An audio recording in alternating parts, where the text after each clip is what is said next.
Hello, welcome to this video, which will be kind of my spring manga reading wrap-up, I guess. I was on hiatus for a couple months, and during that time I didn't do my monthly reading logs, which I kind of pride myself on doing every single month without fail. So not doing them for a while was just very weird to me, but I've also been thinking about how I want to do them going forward. I don't know if I really like the format I was doing, kind of like talking about every single volume I read. Sometimes I wouldn't have much to say because it's just like, the newest volume of whatever series I've been reading for a really long time. So I won't be going over every single volume I read because this video would be like hours if I did that, but I'm just gonna pick some highlights from April and May of this year. I'll post the full list of everything here, so if you have any questions or want to hear my thoughts about something I don't mention, let me know in the comments. But yeah, as you can see, it looks like May I read a lot of manga. That was when I was incessantly going to the library and using these digital manga apps like the Viz manga app. I think that's when it dropped.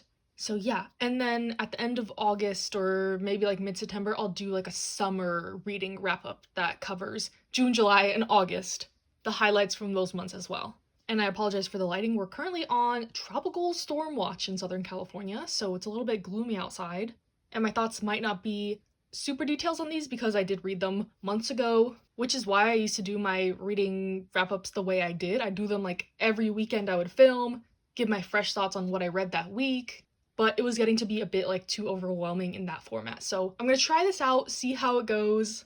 Let me know if I should continue to do like monthly wrap-ups and just highlight some stuff that made an impact on me, I guess, negatively or positively. These are not all gonna be positive opinions. Or if I should just do like a winter wrap up, or just like my recent favorites I've been reading every couple months, stuff like that. But let's start with some positive vibes here. Between April and May, I read the full series of the Savior's Book Cafe story in Another World. This was kind of the kickoff into my newfound interest in isekai manga. I think this is a really good starter into the genre, I guess. Like, I'm not qualified to say that, but in my opinion, this was like a really good way to ease myself into it. It's about this woman who gets isekai'd into a new world. She is the savior of this new world, but all she wants to do is have her book cafe, chill, relax, and she asks the kind of like being that sends her to this new world to grant her all the power. So like if she has to fight or defend someone, she can, but otherwise she just wants to chill. And yeah, it's just like a cozy, relaxing, fun read. There's romance. She meets this handsome knight who comes to her book cafe because he also loves books, so they bond over the love of books. And it's just adorable. I think around like volume 2, maybe into volume 3, that's where it feels like the story really ends, but I'm assuming the author got like such good reception on this that it kept going, or maybe the novels keep going, but it feels a little bit like there's the main action, a main story, and then the rest of it is kind of just like bonus, fun, romancy, slice of life cuteness. So if you're in the market for this type of series, I highly recommend this. It's only 5 volumes, really cute. I would definitely read the novels if they ever came out in English. But yeah, this was the start of my new, like I said, isekai, romance, fantasy interests. And I'm not mad about it. And then I read volumes 7 through 10 of Blue Period. Now, this is a series I was like taking a break from because it ended an arc at volume 6. Like volumes 1 to 6 are this amazing arc, probably one of the best arcs I've ever read in manga, and I was kind of worried about like how is it gonna go now, like what's the direction of the story gonna take. This is kind of like minor spoilers for the story, but from volume 7 onwards the main character is now in college. So the first part took place in high school and now it's in college. And I have found this college setting to be so relatable, almost like heartbreakingly so, that it's kind of hard to read some of this. Even though I didn't go to art school, it's just the main character goes through some situations that are like eerily similar to my own college experience. That was not the best by any means, so it's just, I think it's a testament to the writing, like how relatable these characters are to me. And when I've shared about this like on my Instagram, I've had people comment that like did go to art school saying that it's like even more of a like mirror into their own experience. So yeah, this is really, really good, but it's raw, it's real, it can be uncomfortable at times. Just, it explores a lot of topics like depression, imposter syndrome, kind of like giving up on something instead of trying to fix it because you're just so down because of the situation. The main character does some actions that people might find unlikable, but like to me it's so relatable that I understand why he's doing these things. And yeah, my favorite character is Yotosuke, and there is some like amazing character development with him in these volumes, and I don't know, it's just great. I don't think this is as good as the high school arc, but it's great in like a different way than that was. So I'm excited to keep reading. Volume 10 is kind of the end of this little arc, so like 7 to 10 is like a chunk. But yeah, love Blue Period. Easily one of like my favorite ongoing series. Highly recommend. If you're in the mood for some like pain, bittersweet moments, characters stumbling and learning lessons, stuff like that. Next, I read the full series of Run Away With Me Girl. This is a short series, volumes 1 to 3. And this one is another like bittersweet one for sure. It's about these two women who were together in high school, but they're reuniting later in life when one is pregnant and has a fiance, while the other has like never gotten over her high school love. But yeah, it's just a really interesting look into topics like compet, kind of like toxic relationships, doing things just because that's what society expects of you, stuff like that. So this is not a fluffy, happy romance, but I think it was really interesting. The art is gorgeous, and I can definitely appreciate when topics like these are explored tastefully, in my opinion, I guess. I would say this is pretty similar to something like Even Though We're Adults, that kind of vibe. It's about adults, messy relationships, but pretty insightful, in my opinion. And then at the time, I had caught up with where Tokyo Revengers was. Now there's 11 and 12, but in the moment, I read volumes 5 to 10. This one is getting into a new arc, some content that has been going past where I've watched in the anime. I've only watched season 1, and I'm really continuing to enjoy this series. I love stuff about like gangs and delinquents, and I wish there was more manga out there like this in English. I have a couple series in mind, but the genre of like delinquent gang stuff is so popular in like Japan.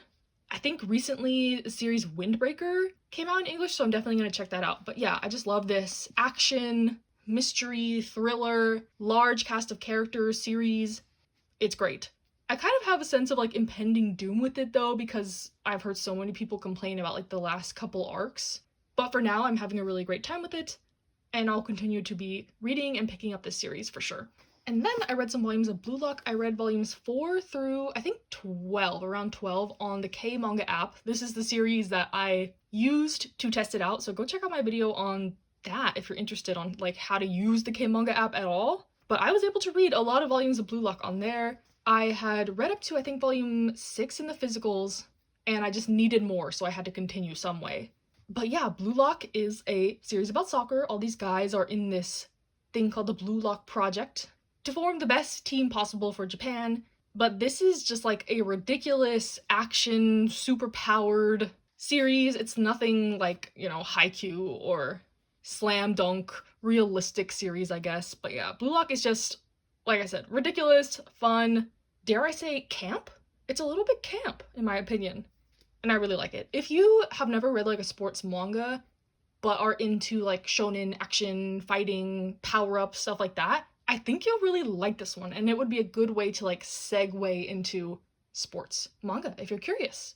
So yeah, love this one. I have hit where you need to use like the points on K-manga, so I have to stop for now, and it'll be a while until the print release gets up to like where I am, so kind of shot myself in the foot with that one, but that's okay. I'll probably be rereading the volumes when I get them physically. This one is just a good, fun time for sure.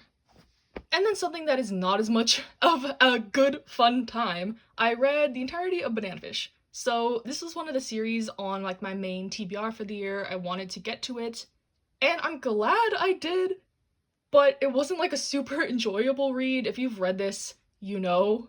But yeah, so with Banana Fish, I had watched I think about 5 episodes of the anime, and I determined that I thought I would like it. It has all the things I like, you know, gangs, drugs, violence. So yeah, I decided to switch over to the manga, but the manga was like out of stock, out of print, so it took me a long time to collect these volumes.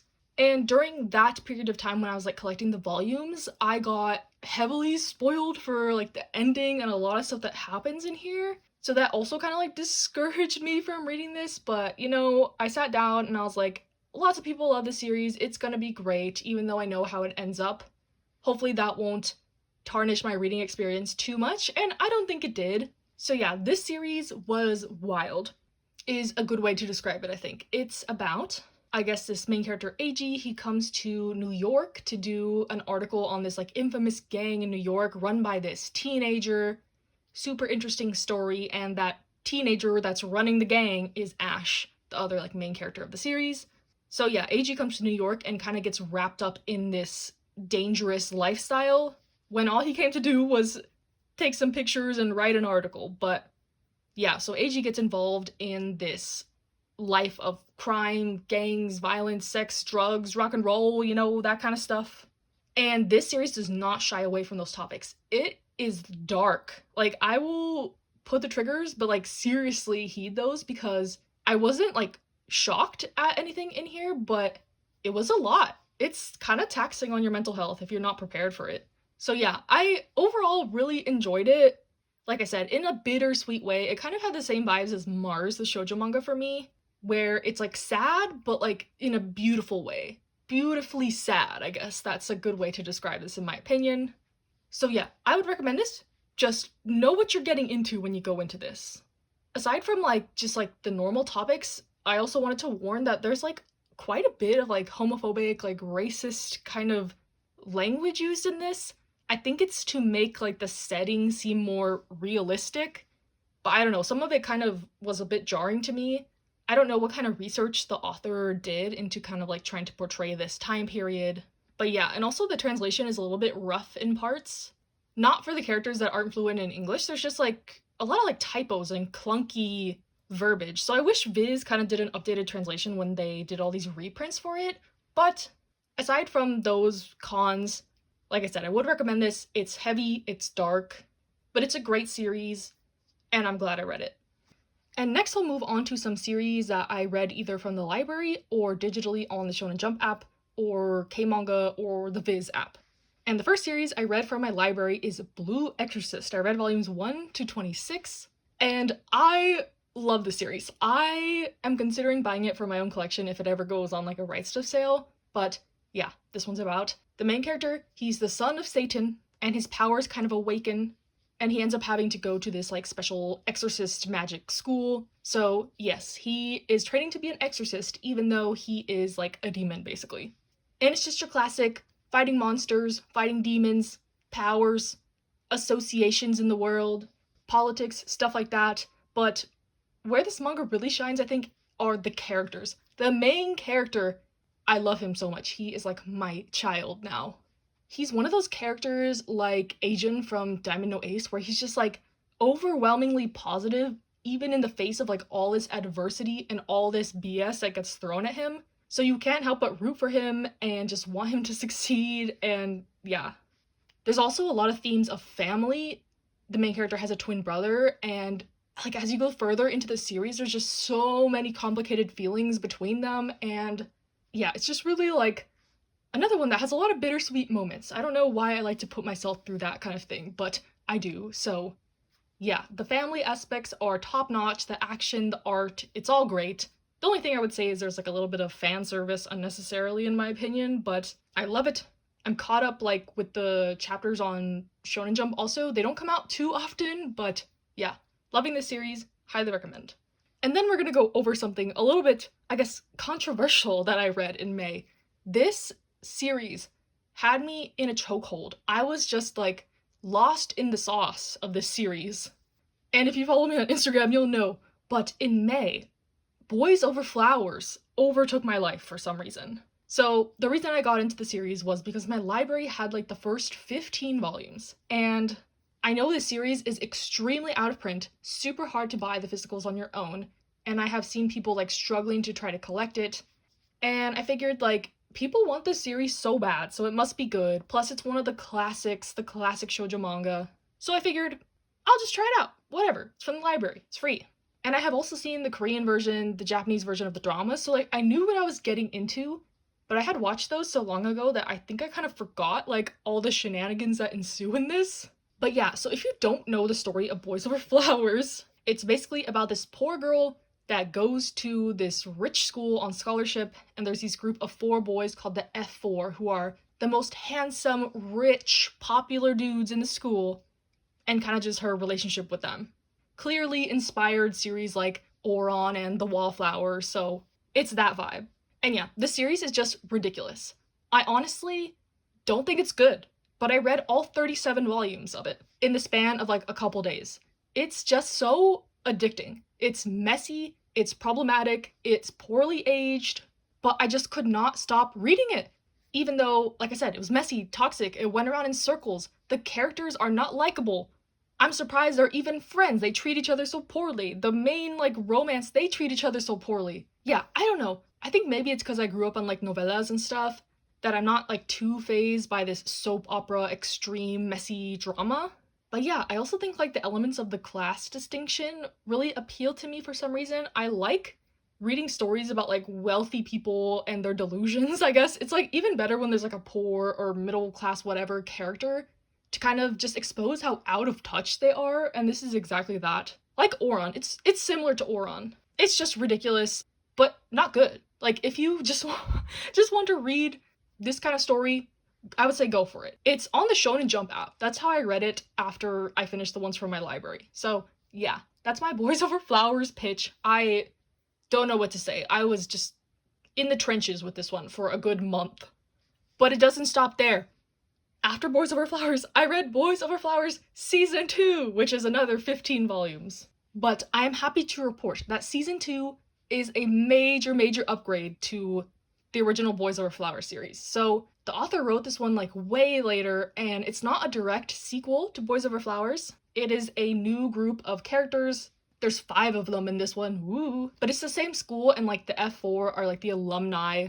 So everyone knows who they are, but they're just not really in the story. They have some cameos, but it's mainly focused on this new batch of characters, but it's the exact same setup. The characters have the exact same, like, archetypes and tropes. Another poor girl goes to the rich school type thing.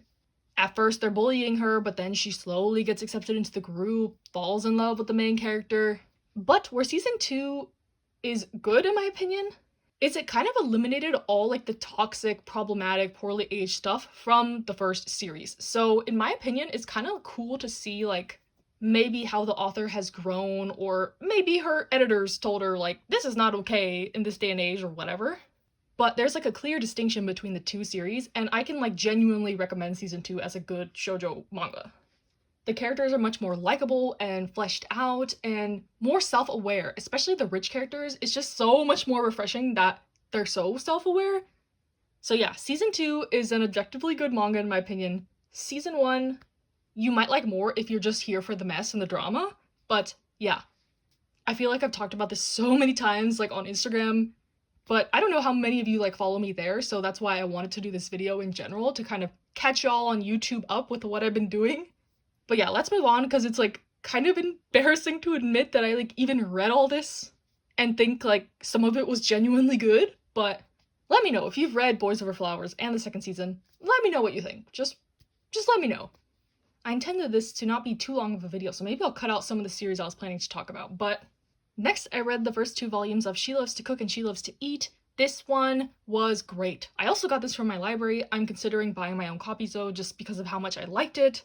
But it's basically about this woman who loves to cook. She has like a food Instagram blog, but she always makes like too large of portions, and she's single, lives alone, doesn't have anyone to share it with, and her neighbor moves in, who so happens to love to eat. So yeah, they kind of form a mutually beneficial relationship. Like, she gets to cook as much as she wants and make these dishes that you can do in bulk, and the lady who eats gets like these delicious meals. So yeah, it's just like really cute, wholesome, tackles some like also realistic topics. And I know the author is like very vocal about LGBT plus issues in Japan, so I feel really good like supporting this series, and yeah, I just really like it, and I can't wait to read more of it. And then another huge chunk of my reading was Comey Can't Communicate. So I read volumes 6 through 24, and I have a long history with this series, so if you've been following my channel for a long time, I put out a video a while ago about my review for like the first 5 volumes of Comey, and I really didn't like it. I dropped the series for multiple reasons, but the main one being like I did not like most of the side characters. I just thought they were really annoying and perpetuated bad stereotypes, so I was like, nah, this series isn't really for me. But I really like the romance blossoming between the two main characters. So I was like, dang, like, I really wish this was just like a straight romance series focusing on these two characters.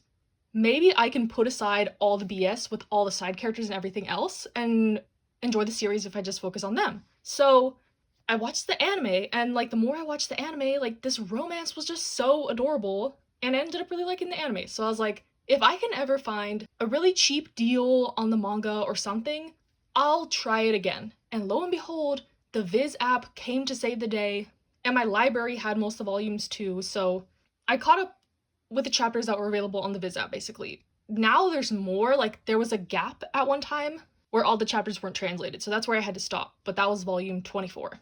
And yeah, I still don't like most of the side characters, and I think there's kind of some like filler chapters and arcs with them involved that are just meh, but the romance between Comey and Tadano, it's like finally paying off after all like the angst and back and forth and drama.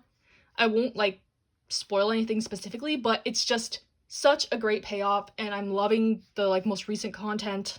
There is like a love rival introduced, and she is like my favorite character, and it's just so heartbreaking because she's like Comey's best friend, and yeah, Comey's character development is amazing, and the romance is great, the drama is great.